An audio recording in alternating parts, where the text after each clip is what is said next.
واقعہ سلطان صلاح الدین ایوبی قسط نمبر 261۔ اپنا اسلامک اسٹوڈیو ناٹ سبسکرائبر سے درخواست ہے کہ آپ مسلسل ہماری ویڈیوز واچ کرتے آ رہے ہیں تو برائے مہربانی چینل کو بھی سبسکرائب کر دیں۔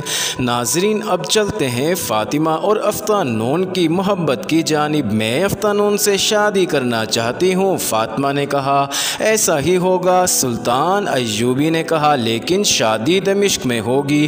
میدان جنگ شہادت کے لیے ہے، شادی کے لیے نہیں۔ سلطان محترم، افتانون نے کہا، میں نے آپ کو ناراض کیا ہے۔ میں اپنے لیے یہ سزا تجویز کرتا ہوں کہ میں جب تک سلطان کو خوش نہ کر لوں میں شادی نہیں کروں گا۔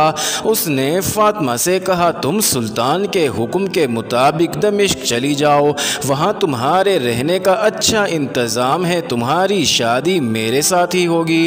اس نے سلطان ایوبی سے کہا، میری یہ عرض مانی جائے کہ میں آپ کے کسی چھاپہ مار دستے میں شامل ہونا چاہتا ہوں۔ میں نے شب خون مارنے کی تربیت حاصل کر رکھی ہے۔ ناظرین، اسے ایک چھاپہ مار دستے میں بھیج دیا گیا۔ وہاں سے رخصت ہوتے وقت اس نے فاطمہ کی طرف دیکھا بھی نہیں۔ دوسرے دن جب فاطمہ کو دمشق بھیجا جانے لگا تو وہ لڑکیاں پہنچ گئیں جو الملک صالح نے گمشتگین کو تحفے کے طور پر بھیجی تھی۔ ان کے ساتھ سالار شمس الدین اور شاد بخت کے بھیجے ہوئے 2 آدمی تھے۔ انہوں نے سلطان ایوبی کو بتایا کہ حران میں کیا ہو رہا ہے۔ انہیں معلوم نہیں تھا کہ دونوں سالاروں کو گرفتار کر لیا گیا ہے۔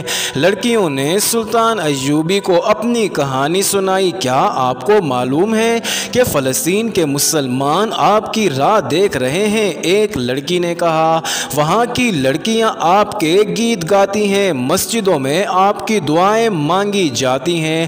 ناظرین، اس نے پوری تفصیل سے سنایا کہ مقبوضہ علاقوں میں صلیبیوں نے مسلمانوں کا جینا حرام کر رکھا ہے اور ان کے لیے دنیا جہنم بنا ڈالی ہے۔ وہاں ہماری بچیوں کی نہیں، ہماری عظمت کی عصمت دری ہو رہی ہے۔ ایک نوجوان لڑکی کو 10 صلیبی فوجیوں کے حوالے کر دیا جاتا ہے اور رات بھر اس کی عزت تار تار ہوتی ہے۔ دوسری لڑکی نے کہا، میں تو یہ کہوں گی کہ قوم کی عظمت کی عصمت دری ہمارے اپنے حکمران کر رہے ہیں۔ ہمیں ان کے پاس تحفے کے طور پر بھیجا گیا ہے۔ ہم نے انہیں خدا کے واسطے دیے اور بتایا کہ ہم ان کی بیٹیاں ہیں، مگر انہوں نے ایک نہ سنی۔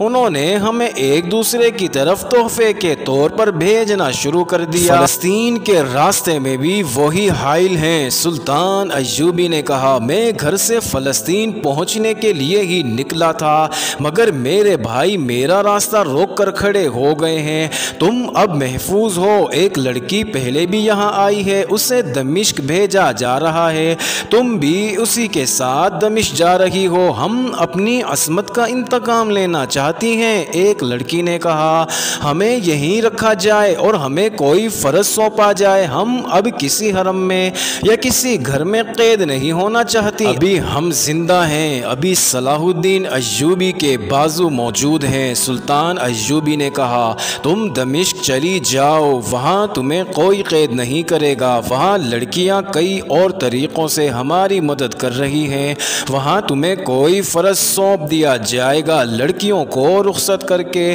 سلطان ایوبی بے چینی سے ادھر ادھر ٹہلنے لگا۔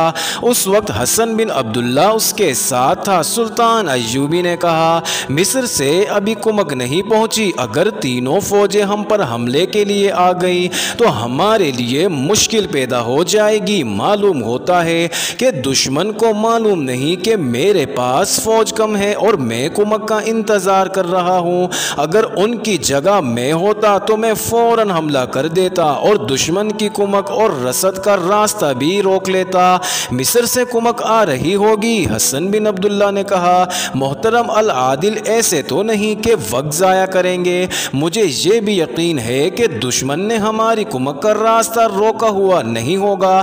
ناظرین، تمام مورخ لکھتے ہیں کہ اس موقع پر سلطان ایوبی بڑی نازک اور پرخطر صورتحال میں تھا۔ وہ مصر سے کمک کا انتظار کر رہا تھا۔ اگر اس وقت الملک صالح، سیف الدین اور گمشتگین کی مشترکہ فوج اس پر حملہ کر دیتی تو اسے آسانی سے شکست دی جا سکتی تھی، کیونکہ اس کے پاس فوج تھوڑی تھی۔ ناظرین، پہاڑی علاقے میں وہ صحرا کی چالیں نہیں چل سکتا تھا، لیکن اس کے دشمن نہ جانے کیا سوچتے رہے۔ صلیبی اس پر حملہ کرنے کی بجائے مسلمان امراء کو اس کے خلاف لڑانا چاہتے تھے۔ انہوں نے بھی نہ دیکھا کہ سلطان ایوبی مجبوری کی حالت میں بیٹھا اللہ سے دعائیں مانگ رہا ہے کہ اس حالت میں دشمن اس پر حلہ نہ بول دے۔ وہ تو اس قابل بھی نہیں تھا کہ پانی کی اس ندی کی حفاظت کر سکتا جس سے اس کی فوج کے گھوڑے اور اونٹ پانی پیتے تھے۔ ناظرین، صلیبی یا اس کے مسلمان دشمن اگر عقل سے کام لیتے تو چھاپا ماروں کے ذریعے اس کی کمک اور رسد کا راستہ روک سکتے تھے یا کمک کی رفتار سست کر سکتے تھے۔ سلطان ایوبی نے اس راستے کو گشتی چھاپا ماروں کے ذریعے محفوظ رکھا ہوا تھا۔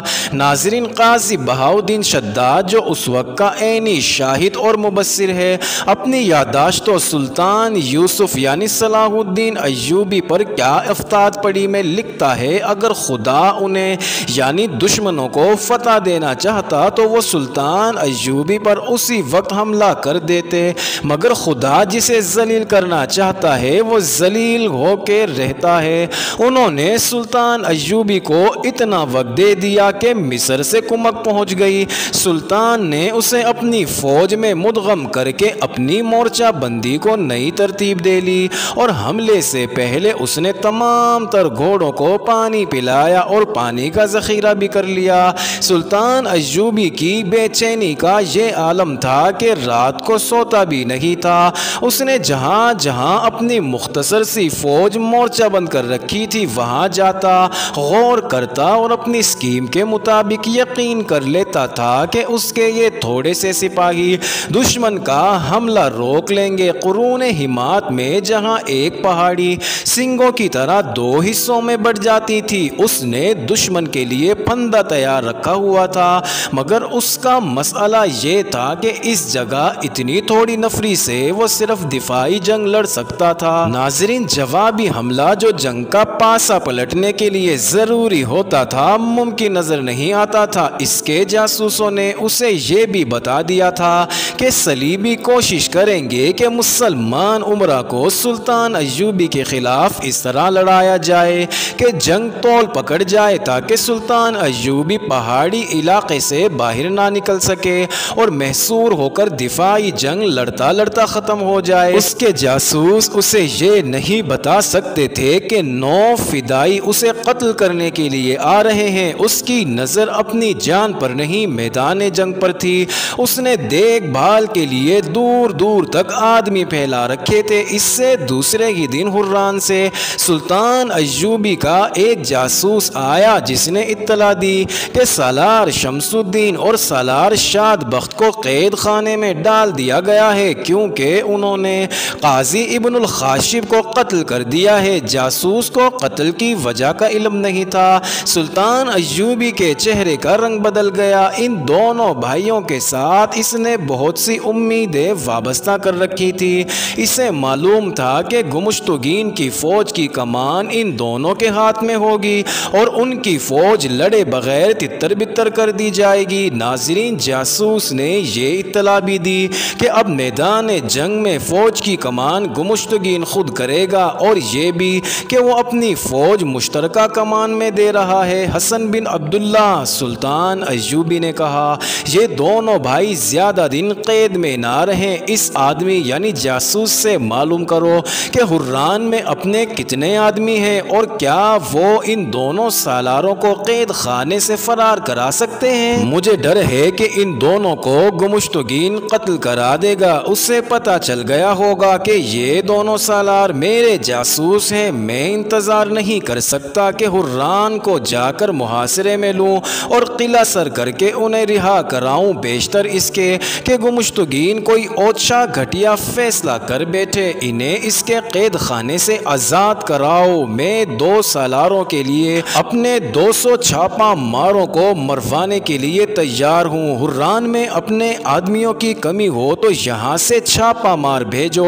بندوبست ہو جائے گا۔ حسن بن عبداللہ نے کہا، حلب چونکہ سلطان ایوبی کے مخالفین کا مرکز بن گیا تھا، اس لیے صلیبیوں نے جو تیر و کمان، آتش گیر مادے کے مٹکے اور گھوڑے مدد کے طور پر بھیجے تھے وہ حلب لے جائے گئے۔ حلب والوں میں صلیبیوں نے یہ خوبی بھی دیکھی تھی کہ انہوں نے سلطان ایوبی کے محاصرے کا مقابلہ بڑی ہی بے جگری سے کیا تھا۔ اس کے علاوہ حلب سلطنت کی گدی بھی بن گیا تھا۔ صلیبی مشیروں نے موصل میں سیف الدین کو اور حران میں گمشتگین کو پیغام بھیجے کہ ان کی مشترکہ فوج کے لیے مدد آ گئی ہے اور وہ فوراً حلب میں آ جائیں۔ ناظرین، مورخین کے مطابق ان کی ملاقات حلب شہر سے باہر ایک ہرے بھرے مقام پر ہوئی، جہاں تینوں میں ایسا معاہدہ ہوا جو تحریر میں نہ لایا گیا۔ معاہدے کو آخری شکل صلیبی مشیروں نے دی۔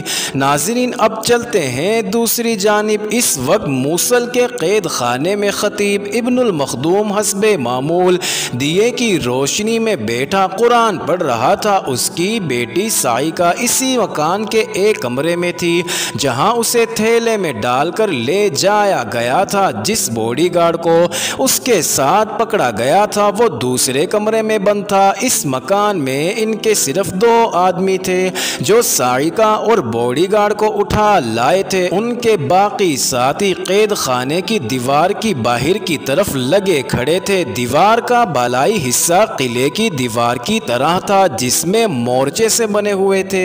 دیوار پر سنتری گھوم گھوم پھر رہے تھے، ان کی تعداد زیادہ نہیں تھی۔ وہ عہدے دار جس نے خطیب کو فرار کرانے کا وعدہ کیا تھا دیوار پر چلا گیا، وہ سنتریوں کو دیکھتا پھر رہا تھا۔ اس نے اس دیوار والے سنتری کو جس کے نیچے آدمی کھڑے تھے بلایا اور اسے اپنے ساتھ لے گیا۔ اس نے کوئی اشارہ کیا، نیچے چھپے ہوئے آدمیوں نے رسا اوپر پھینکا۔ اس کا سرا ایک مضبوط ڈنڈے کے درمیان بندھا ہوا تھا اور ڈنڈے پر کپڑے لپیٹ دیے گئے تھے تاکہ اوپر دیوار پر گر کر زیادہ آواز نہ پیدا کرے۔ ڈنڈا اوپر جا کر اٹک گیا۔ ناظرین، ایک تو اندھیرا تھا، دوسرے عہدے دار سنتری کو دور لے گیا تھا۔ 4 آدمی رسے کے ذریعے اوپر چڑھ گئے۔ یہی رسا اوپر کھینچ کر اندر کی طرف نیچے گرا دیا گیا۔ چاروں نے خنجر نکال کر اپنے اپنے منہ میں پکڑ لیے اور رسے سے نیچے اتر گئے۔ انہیں عہدے دار نے اندر کا نقشہ سمجھا رکھا تھا۔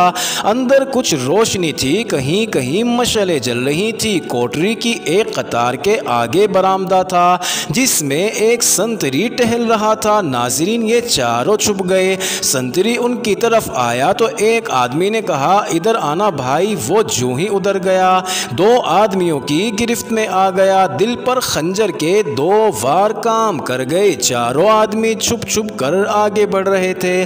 ناظرین، ایک خاصا آگے تھا، باقی 3 بکھر کر چھپتے چھپاتے اس کے پیچھے جا رہے تھے۔ قید خانے کے اس حصے میں پہنچ گئے جو گولائی میں تھا۔ ناظرین، خطیب کی کوٹری اسی حصے میں تھی۔ آگے جانے والا آدمی اس کوٹری تک پہنچ گیا۔ خطیب نے دروازے کی طرف دیکھا، اس نے قرآن بند کیا اور اٹھ کر دروازے کی طرف آیا۔ اس آدمی کے ہاتھ میں بڑی سی ایک چابی تھی، یہ عہدے دار نے ایک لوہار سے بنوائی تھی۔ اسے قید خانے کی چابیوں سے پوری طرح واقفیت تھی۔ اس آدمی نے تالے میں چابی لگائی تو تالا کھل گیا۔ دوسرے لمحے خطیب کوٹری سے باہر تھا۔ وہ واپس چل پڑے۔ ناظرین، دوڑتے قدموں کی آہٹ سنائی دی اور یہ آواز، ٹھہر جا، کون ہے؟ ادھر سے اسے کہا گیا۔ بھاگ کے آؤ دوست، یہ آواز اندھیرے سے ابھری تھی۔ وہ جو ہی اس جگہ پہنچا ایک خنجر اس کے دل میں اتر گیا۔ وہ آگے کو جھکا تو اس کی پیٹھ کی طرف سے ایک اور خنجر اس کے دل تک جا پہنچا۔ خطیب کو رسے تک لے آئے۔ ناظرین، سب سے پہلے ایک آدمی اوپر چڑھا، پھر خطیب اوپر آیا۔ عہدے دار نے سنتری کو ابھی تک کہیں دور باتوں میں الجھائے رکھا تھا۔ وہ سب اوپر آئے، پھر رسہ کھینچ کھینچ کر باہر کی طرف پھینکا اور سب نیچے اتر گئے۔ معزز ناظرین، یہ انٹرسٹنگ ویڈیو جاری ہے، اگلی ویڈیو قسط نمبر 262 میں دیکھنا مت بھولیے گا۔